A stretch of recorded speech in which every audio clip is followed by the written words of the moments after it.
You ever feel like life put you in a box and locked the lid tight? That was me, Hunter Brooks, stuck in a crisp white shirt and black bow tie, carrying trays of champagne for people who didn't even notice my face. Every day, I walked through the shining marble floors of the Grand Imperial Hotel in New York City. 5 stars of pure elegance. A world where I didn't belong. I wasn't born with a silver spoon. Hell, I wasn't even born with a spoon. My mom raised me alone, working double shifts at a diner just to keep food on the table. College? That was a dream I couldn't afford. So after high school, I took whatever job I could find. That's how I ended up here, serving the rich and powerful, watching them sip on $500 bottles of wine like it was tap water. Every shift felt the same. Smile. Nod. Yes, sir. Of course, ma'am. Sometimes I wondered if they even saw me as human. To them, I was invisible, a shadow with a name tag. But inside, I had dreams bigger than this hotel. I wanted my own business one day, my own place with my name on the door. But wanting something and getting it? 2 different worlds. You know what hurt the most? It wasn't the long hours or the aching feet. It was the way they looked at me. Like I was less than them. Like being a waiter made me nothing. That night, the night that changed everything, started like any other. Friday evening. The lobby buzzed with chatter, laughter, and clinking glasses. The chandeliers sparkled like diamonds, and the air smelled of expensive perfume and freshly polished wood. I was assigned to the VIP lounge, a place reserved for the richest of the rich. The moment I walked in, I saw him, Preston Hale, billionaire investor. The guy had a reputation, ruthless in business and arrogant as hell. He sat in the center like a king on his throne, surrounded by people who laughed at every word he said, even the unfunny ones. Champagne for Mr. Hale, my manager whispered, shoving a silver tray into my hands. I walked over, careful, steady. "Good evening, sir," I said, my voice polite but calm. He barely looked at me. "Took you long enough," he muttered, loud enough for everyone to hear. Laughter rippled through the group. My face burned, but I held it in. I placed the glass in front of him, but before I could pull away, he said something that cut deeper than any blade. "You know what I love about this city?" He smirked, looking straight at me now. "It's full of guys like him, people who dream big but end up serving drinks for a living. It's cute, really." The table exploded with laughter. I froze. My jaw clenched so tight I thought my teeth might break. I wanted to scream, to tell him he didn't know a damn thing about me. But I didn't. Because in this world, guys like me didn't talk back. I turned to walk away when my manager appeared, face red with fake smiles. "Hunter, what the hell was that?" he hissed. "What do you mean?" I whispered back. "You didn't refill his glass fast enough. You embarrassed the hotel." "I didn't?" "Save it. You're done. Get out." Just like that. Fired. Right there, in front of everyone. No warning, no chance to explain. 1 minute I was invisible, the next I was humiliated. I left the hotel that night with nothing but $42 in my pocket and a storm in my chest. I walked through the freezing streets of Manhattan, headlights blurring through my tears. That was the night I made myself a promise. I wasn't going to stay down. I wasn't going to let them define me. One day I'd walk back through those doors, not in a waiter's uniform, not carrying a tray, but as the man who owned the damn place. And when that day came, they'd all remember my name. When I stepped out of the Grand Imperial Hotel that night, it was like the city didn't even care. New York kept moving, horns blaring, cabs rushing, people laughing on sidewalks like my life hadn't just been torn apart inside that marble palace. To the world, I was just another guy in a cheap black vest, holding his bow tie like it strangled him. But inside me, something had cracked. Something had burned alive. I shoved my hands in my pockets, feeling the weight of those $42 bills. That was it. That was the sum of my worth in that moment. I walked for hours that night, past glittering storefronts I could never afford, past skyscrapers that touched the stars while I couldn't even afford next month's rent. Every step, Preston Hale's voice replayed in my head. Guys like him, people who dream big but end up serving drinks for a living. That laugh, that smirk, like I was a joke in his world. I wanted to scream. I wanted to punch something, break something. But what good would that do? The city doesn't care about your anger. It eats you alive if you let it. By the time I got back to my apartment, my legs were numb and my heart felt heavier than my body. The building I lived in, it wasn't much. Peeling paint, flickering lights, and neighbors who smelled like broken dreams. Apartment 3B, my little box in the world. When I opened the door, I didn't even turn on the lights. I just dropped my keys on the table, kicked off my shoes, and collapsed onto the couch. I stared at the ceiling for what felt like hours. Questions started eating me alive. What now, Hunter? What's next? You got no job, no savings, no degree. You're a nobody. And for the first time in a long time, I felt it. The weight of failure pressing down so hard I could barely breathe. That night, I pulled out a bottle of cheap whiskey I'd been saving for my birthday. I didn't pour it into a glass. I just drank straight from the bottle. Each burn down my throat numbed the fire in my chest, but only for a little while. I don't know how many hours passed. I just remember sitting there, staring at my reflection in the dark window, whispering, "Is this it? Is this all I'll ever be?" And then something happened, a moment that changed me forever. My phone buzzed. A text from my mom. "Hey, baby, just wanted to say I'm proud of you. I know life's hard right now, but you've always been my fighter. Don't let the world break you. I love you." That was it. Just a simple text, but it hit me like a bullet. Tears burned my eyes, and for the first time that night, I didn't feel empty. I felt angry. Not the kind of anger that destroys you, the kind that builds you, the kind that whispers, "You're better than this." I threw the whiskey bottle in the trash and stood up. My head was spinning, but my mind clearer than ever. That was the moment I made the second promise of my life. The first was to get out of poverty. The second was this: I will never be powerless again. I will build something so big, so undeniable, that no one will ever laugh at me like that again. And if I had to start with nothing, then so be it. Because sometimes nothing is the best place to start. That night, while the rest of the world slept, I opened my cracked old laptop. The screen flickered like it was on its last breath, but it came to life. I typed in 3 words on Google: how to start a business.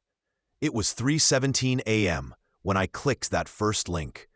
And that was the beginning of everything. The glow of the laptop screen lit up my dark apartment like a lighthouse in a storm. It was the middle of the night, and while the city outside never slept, neither did I. Not that night. Not after what happened. Google stared back at me like it had all the answers, and maybe it did. I typed the same question over and over again. How to start a business with no money. How to make money online fast. Best businesses for beginners.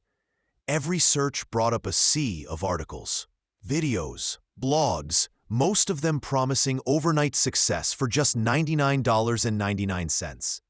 Snake oil, scams, fake gurus. It was overwhelming. But buried under all the noise, I found something real.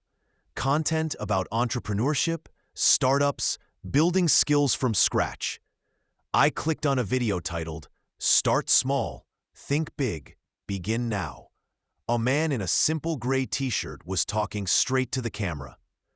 He said something that stuck with me forever. You're broke because you're thinking like a broke man. Stop thinking about what you don't have and start thinking about what you can do with what's in your hands. That line hit me like a freight train. What did I have? No degree, no fancy connections, no capital, just me, and maybe a little grit left in my soul. So I made a list, a stupidly small list that would change everything.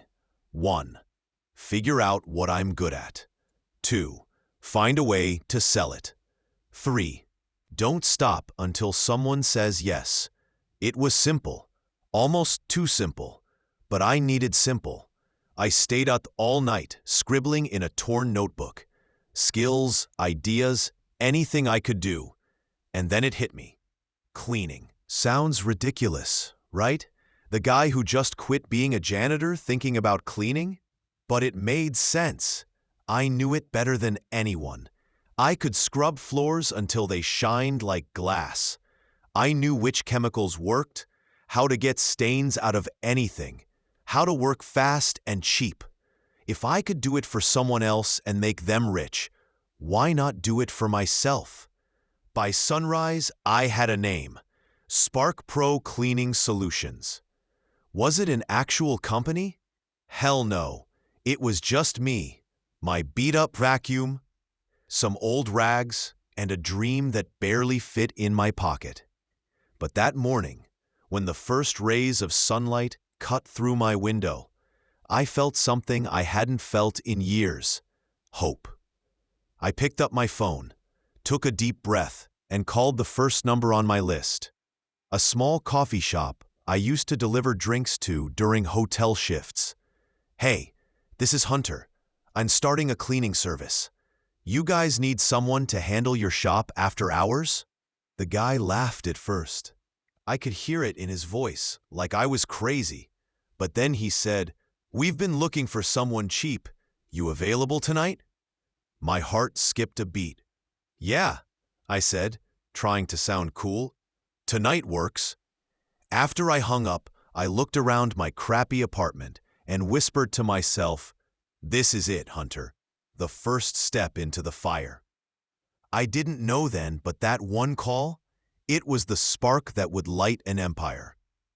That evening, as the city's neon lights flickered to life, I stood outside Java Junction, the tiny coffee shop that had just taken a chance on me. My heart was pounding so hard I could feel it in my throat. It wasn't just a cleaning job. It was my first client. My first chance to prove that I wasn't just another broke loser with big dreams and no action. I had a bucket in one hand, a mop in the other, and everything I owned that could clean in a ripped duffel bag slung over my shoulder. My entire business was worth less than $50. If you'd seen me, you'd have laughed. But I didn't care. Tonight wasn't about looking like a CEO. Tonight was about earning like one. The owner, a guy named Mick, met me at the door. He was short, stocky, with tattoos running up his arms like stories he didn't want to forget. He eyed me like he was sizing me up. "You the cleaning guy?" he asked. "Yeah," I said, forcing a smile. "Hunter Brooks, Spark Pro Cleaning Solutions." "Spark, what now?" he said, smirking. "It's my company," I lied smoothly, trying to sound confident. He chuckled. "All right, man. Floors, counters, bathrooms. Make it shine, and I'll give you $40 cash. Sound good?" I nodded, even though inside, $40 didn't sound like much for scrubbing a whole coffee shop. But this wasn't about the money. It was about the start. When he left, I locked the door and looked around. The place wasn't huge, but it was a disaster. Coffee stains on the floor, sticky counters, crumbs everywhere. And for the next 3 hours, I went to war. I scrubbed until my arms burned. I polished the counters until they gleamed. I cleaned the bathrooms so well, I could see my reflection in the tiles. Sweat dripped down my back. My knees ached, but I didn't stop. Every stain I wiped away, I imagined it was a piece of my old life disappearing. Every mop stroke was me saying, "You're not a janitor anymore. You're a business owner." By midnight, the place looked like a showroom. I stood there, hands on my hips, breathing heavy, staring at what I'd done. For the first time in years, I felt proud of something. When Mick came back in the morning, he whistled.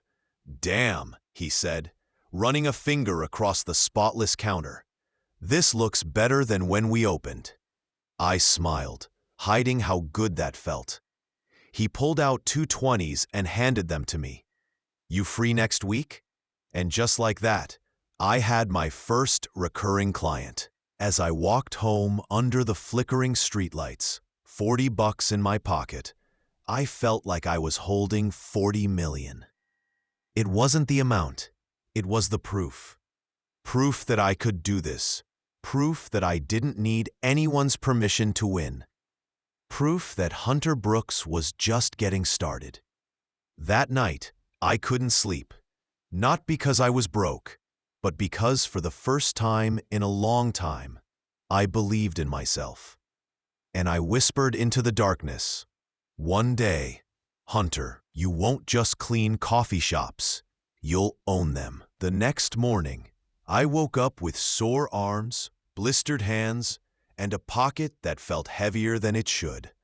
$40 wasn't life-changing, but it was proof that I could turn sweat into cash and cash into a future.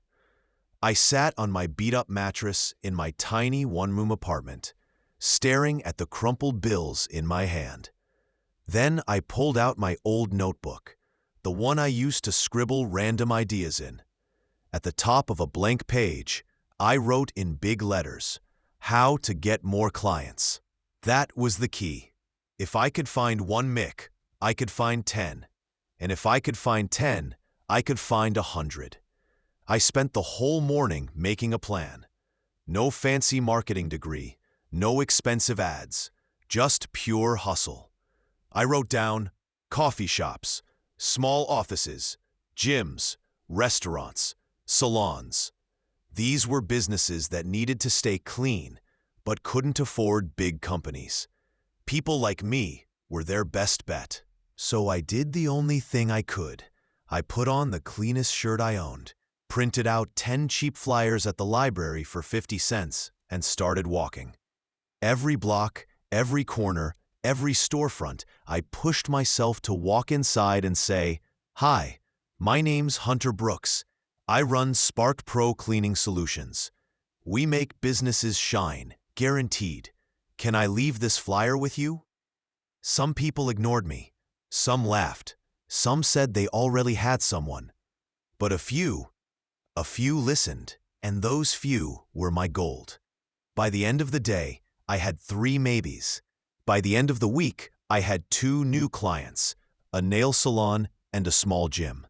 The gym was brutal. Sweat everywhere, mirrors covered in fingerprints, locker rooms that smelled like a swamp. But I worked like it was the Ritz-Carlton.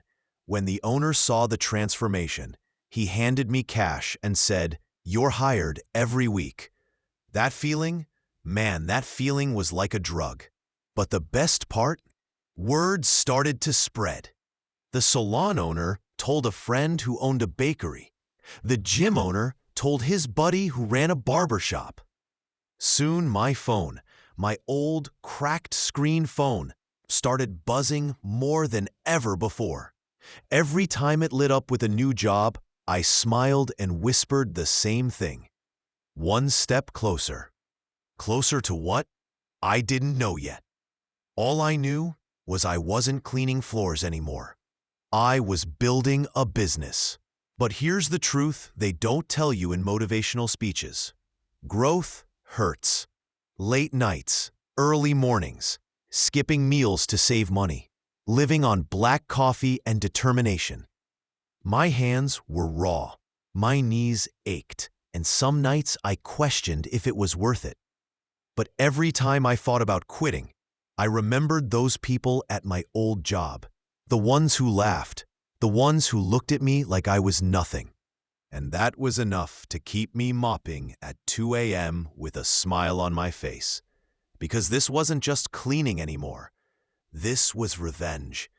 This was my way of saying, "You fired the wrong guy." It had been 6 months since Mick's gym gave me that first shot. 6 months of scrubbing floors, wiping mirrors, hauling trash bags twice my weight. 6 months of late nights, where the only thing keeping me awake was gas station coffee and the voice in my head saying, "Keep going, Hunter. Keep going." And then it happened. The call that changed everything. I was eating a $1 slice of pizza for lunch, sitting on the curb outside a laundromat because I couldn't afford a proper office yet. My phone buzzed. The caller ID said, "Unknown." Normally, I ignored those. Scams, telemarketers, whatever. But something told me to pick up. "Hello," I said, trying not to sound like a guy sitting on concrete eating greasy pizza. "Is this Spark Pro Cleaning?" A woman's voice, professional, calm. "Yes, ma'am. This is Hunter Brooks, owner and operator. How can I help you?" There was a pause. Then she said 6 words that almost made me drop my pizza. "We need someone for corporate offices." Corporate offices. That was the big leagues. Not nail salons, not barbershops. Real money, real contracts. I tried to keep my voice steady. "I'd be happy to come by and give you a quote." She gave me the address. When I hung up, I checked it on Google Maps, and my heart almost exploded. It was Pinnacle Tower. 30 floors of glass and steel. A Fortune 500 company's headquarters. I wasn't ready for this. I didn't even own proper uniforms. I had one decent mop and a vacuum that made a noise like a dying cat. But I didn't care. Opportunity doesn't knock twice. It kicks the door open, and you either run through or stay broke. So I borrowed $500 from Mick, bought uniforms online, rented some heavy-duty equipment, and spent the night rehearsing my pitch in front of the mirror. The next day, I walked into Pinnacle Tower like I belonged there. The receptionist gave me a look like, "Who's this guy?" But I smiled, stood tall, and said, "I'm here for the cleaning bid." They took me upstairs to a glass-walled boardroom. Sitting at the table were 3 people in suits, looking like they chewed up guys like me for breakfast. One of them, a man with silver hair and eyes sharp as knives, said, "You're a small operation. Why should we trust you with a contract this big?" I looked him dead in the eye and said, "Because I'll treat your building like my life depends on it. Because it does." Silence. Then he smirked. "We'll give you a trial month." When I walked out of that building, I didn't feel like Hunter Brooks, the janitor, anymore. I felt like Hunter Brooks, CEO in the making. Winning that Pinnacle Tower trial contract was like stepping into a new world. For the first time, I wasn't just cleaning floors, I was managing a team. That was the catch. I couldn't do 30 floors alone, no matter how much coffee I drank. So, I hired 3 guys from my neighborhood, Louis, Darren, and Big Mike. They weren't professionals, but they were hungry. I saw myself in them, broke, tired, but ready to fight for a chance. The first night we walked into Pinnacle Tower as a crew, I felt proud. My logo on their uniforms, Spark Pro Cleaning, it made me feel like this was real. But reality hit fast. Louis showed up late the second night. Darren complained about the hours. Big Mike nearly broke an industrial buffer because he didn't read the manual. And me? I was exhausted. Running payroll, managing schedules, doing supply runs, and cleaning floors myself, I felt like I was juggling chainsaws. There were moments when I thought, I can't do this. I'm in over my head.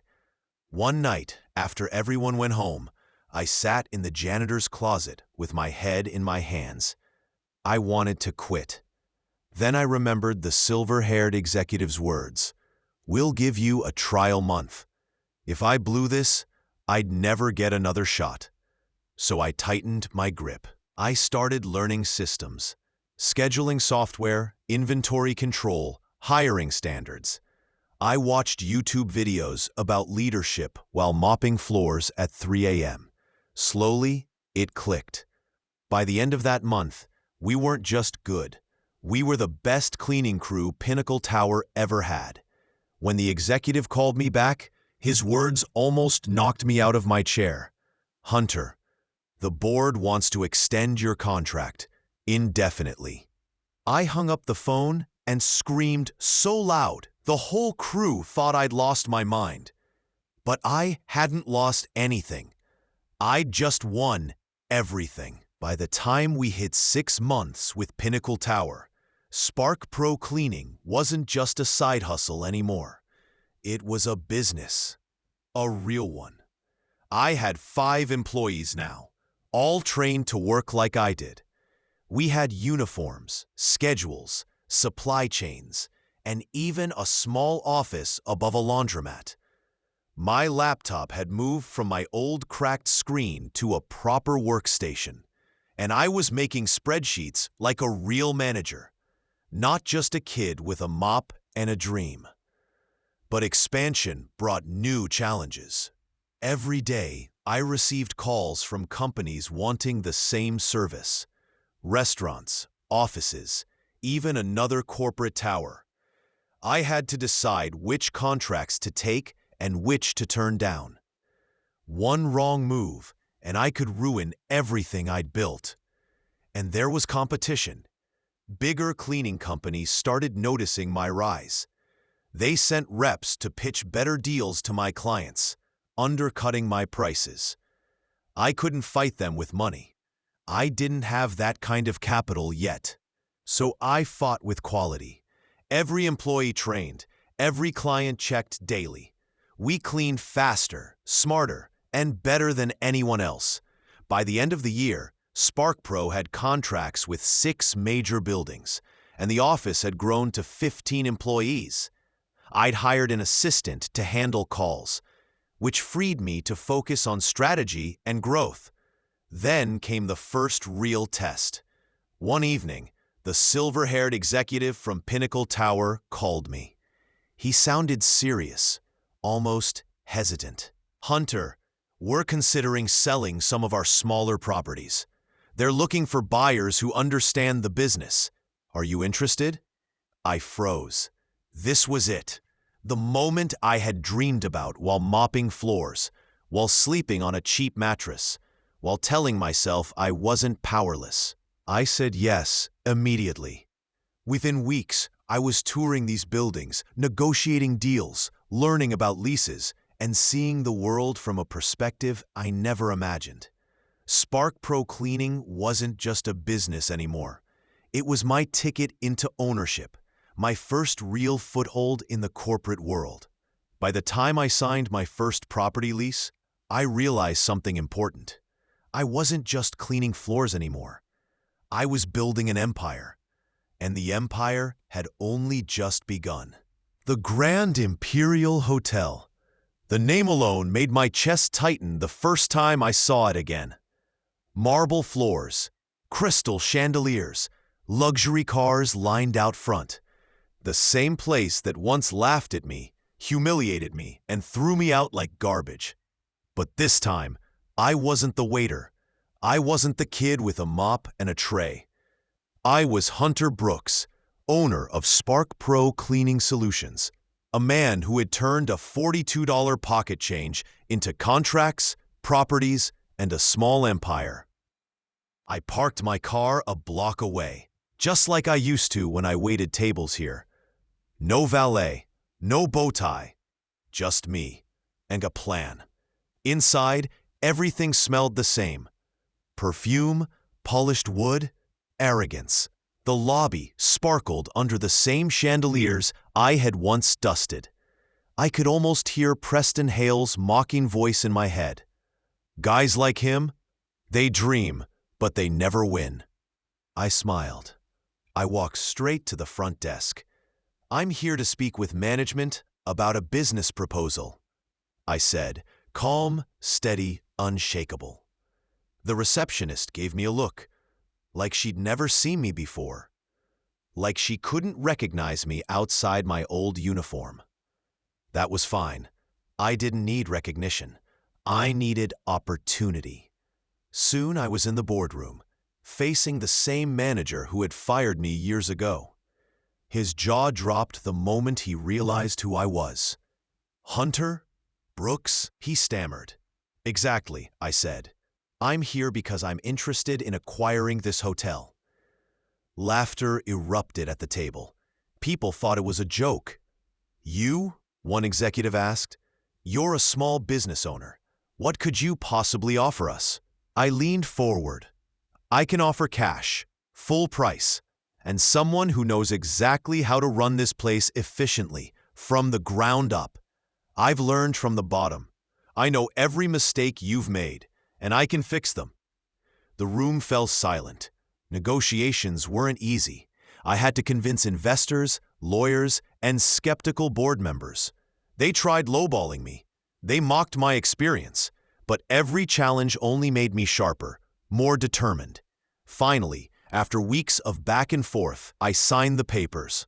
I owned the Grand Imperial Hotel. I walked through the lobby like a king. Every polished floor, every sparkling chandelier, every guest now walked under my watchful eye. And the best part? The manager who once laughed at me was now answering to me. I stopped in the center of the lobby, looked around and whispered to myself, I used to serve drinks here. Now I own the bar, the building, and the name. Revenge had never tasted so sweet. Standing in the center of the Grand Imperial Hotel lobby, I finally allowed myself to breathe. The chandeliers sparkled above me, reflecting off the polished floors I once mopped. Every corner of this place carried memories. Memories of humiliation, exhaustion, and endless dreaming. I could almost hear the echoes of laughter from the day Preston Hale mocked me, the sneers from the manager who fired me, the indifferent glances from the guests who thought I was nothing. But now, nothing mattered. I wasn't that waiter anymore. I wasn't the man they dismissed. I was Hunter Brooks, owner of this hotel, and a living proof of what perseverance, patience, and vision could achieve. I walked past the front desk, where employees greeted me respectfully. Some didn't even know the story of the man who once carried trays through these halls. They just knew me as the boss. I went up to the penthouse suite, the one overlooking the city skyline. I leaned against the floor-to-ceiling windows, looking out at the endless sea of lights and traffic below. For a moment, I let myself remember all the nights I sat on a curb, eating cheap pizza, wondering if I'd ever get here. And then I smiled. I realized revenge wasn't about humiliating those who doubted me. It wasn't about money, power, or titles. Revenge was about proving to myself that I could rise, no matter where I started, that I could take pain, failure, and mockery and turn it into something unstoppable. I thought about my mom, who worked herself to the bone to raise me. I thought about every client who gave me a chance when no one else would. I thought about my employees who trusted me, learned from me, and built this empire with me. And I whispered, almost to no one. Once I was invisible. Once they laughed at me. But today, I am the proof that no one can define your worth but you. That night, I poured myself a drink, sat in the penthouse, and looked down at the city that once ignored me. I didn't feel triumph in the way people expected. I didn't feel like gloating. I felt something much deeper: peace, purpose, and pride. Because the sweetest revenge isn't about hurting others. It's about rising so high that nothing can touch your spirit. And in that moment, I knew I had truly risen. Hunter Brooks wasn't a waiter anymore. He was a man who had built his own destiny, and no one could ever take that away.